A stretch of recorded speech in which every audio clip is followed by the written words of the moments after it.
Good afternoon, students. Now let us start with nomenclature. What is nomenclature? It is the science of providing distinct and proper names to organisms. Okay. It is a nam dia loi, namakaron koraloi, bahut kheli meli hoisile. Bujhisane? Tumar country beleg, ba state beleg. Mane ultimately, geography to beleg hoi joa loge naam bilako beleg hoi goise, because we have so many different groups of people, so diverse, isn't it? So sobore languages beleg sobe nijor mote naam dibole dhorisile. Buji paisane? অসমীয়াত বেলেগ কয়, আকৌ তোমাৰ বেংগলীত বেলেগ কয়, আৰু বলে হিন্দীত বেলেগ কয়. সো তেন্তে কি হৈ গৈছে, বহুত প্ৰবলেম ক্ৰিয়েট হৈ গৈছে. And that is what we are talking about suppose about a state. Okay, or within a country ako problem ho jay. Ako between countries we again face problem. So it is easily recognizable or differentiable. Okay, মানে এটাৰ পৰা আনটোক আমি differentiate কৰিব পাৰো, differentiable from others. For that, what happened, we required distinct and proper names. Okay, and for that এটা process এটা উলিয়ালে, এটা সাইন্টিস্ট বিলাকে কথা পাতি নিজৰ মাজত কি কৰিলে, what they did, তাহাঁতে এটা প্ৰচেছ উলিয়ালে, আৰু সেই মানে প্ৰচেছটোত কি হৈছিলে, সেই মেথডটোত কি হৈছিলে, বাইনমিয়েল নমেনক্লেচাৰ বুলি এটা চিষ্টেম উলিয়ালে. সেই চিষ্টেমৰ সহায়ত what they did, they started naming the living organisms. Okay, here what happens, binomial, bi means what, two. Now this naming system, okay, this naming system, it consists of two words. Okay, two words.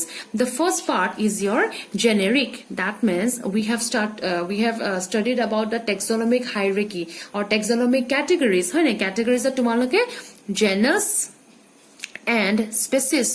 The last two categories are because tumaloke paisla. Ekebare eta organism ki boli koy, species boli koy. Our species, same species lagok ekeloge thole ami ki kau, genus boli kau. Hai na? So now this binomial nomenclature system, it consists of two parts. The first part is your generic part, and the second part is your specific part. Okay, the second part is your specific part. For example, Mangifera indica. Now Mangifera is your generic name and indica is your specific name. Okay, now Mangifera indica, that means the name of mango. Mango gita ki korle duta Mangoর মানে নামটোৰ দুটা part থাকিব. That is why it is your binomial nomenclature, two parts. Okay, so first part is your generic part and second part is your specific part. Fine. এতিয়া এই নামবোৰ যে দিব লাগে, somebody has to think about it, isn't it? Somebody has to think about the importance of giving names. Okay, now the first biologist who realized the importance of giving scientific name, not any GT naam nohoy, proper and distinct names.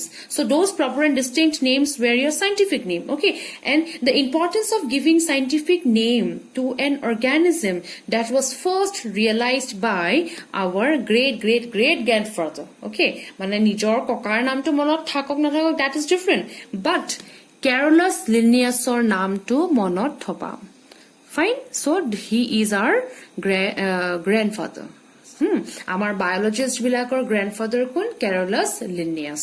Spelling to bare likhi মুখস্থ কৰি থবা, because examত any মানে some question related to আহে মানে তোমাৰ Carolus Linnaeusৰ answer to হ'ব, আৰু হেতুক লৈ কিবা ধৰণে question to সোধে. So please by heart the spelling. Okay, মানে জি লিখে মানে spelling বোৰ. So please do not do that. Okay, so দুটা part jite thakibo, namot jite duta part thakibo, that is your binomial nomenclature. Fine, but single words name thake, মানে আটাইতকৈ important হৈছে যোনটো মানে acceptable হয় আর যেটো চলি আছে, that is your binomial nomenclature. but মানে simultaneously বা তাৰ আগে বা তাৰ পিছত মানে এনেকুৱা হৈছিল যে তোমাৰ single name দিও নামাকৰণ কৰিছিল, আৰু হেতু হৈছে তোমাৰ uninomial. Uni means what, one. Okay, then কেতিয়াবা কিন্তু কি হয়, এটা third word লগাই দিয়ে, trinomial, third word, and the third word is your